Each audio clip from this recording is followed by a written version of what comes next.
12.6 volts ang battery ko. Another Tito concept na naman tayo. Yan guys, ito ay voltmeter. Bali, unwrap ko lang. Tapos, tinaw ko kung saan pwede kabit. Paano, unwrap na natin to.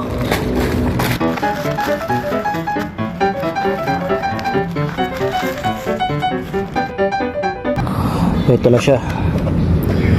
Koso digital meter.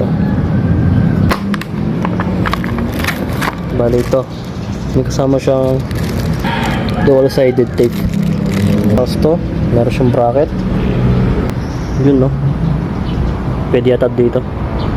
Tapos ito na yung kanyang device. Akala ko malaki siya, pero sakto lang pala kanyang laki. Meron pa ba? Tapos meron pa siyang manual. Yan o, may manual siya.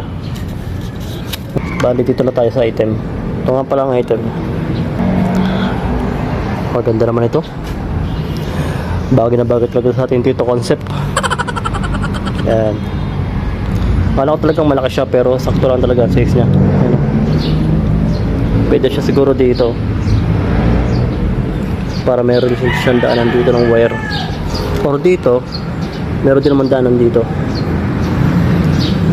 Tapos meron lang siyang positive negative, at napakadali lang install nito. Bali meron tong Celsius saka volt. Ang kailangan natin voltmeter. Ito pala, meron pala to dito charger. So yun no, may charger na naman. Hindi na talaga tayo malulubat ng cellphone dito. Bali ito, tatry ko lang ito sa battery, tapos para malaman ko na gana. Madali lang naman to. Negative positive lang ito. Red saka black, positive negative. Okay yung wire nya, magandang wire nya. Yan o, magandang wire nya, mukhang matibay. Paano, subukan na natin to kung nagana. Balang kailangan lang natin dahil may lagay natin tong pula doon sa yung itim dito sa negative, yung positive doon sa pula. Kaso wala akong wire.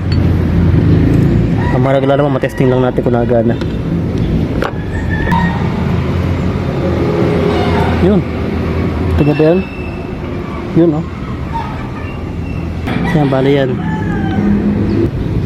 Yan guys, oh, nagana siya oh. Tinapulang muna siya dito to, para malaman ko nagana. Yan, may lalabas na yung kanyang volt. Yun, lumabas na kanyang volt.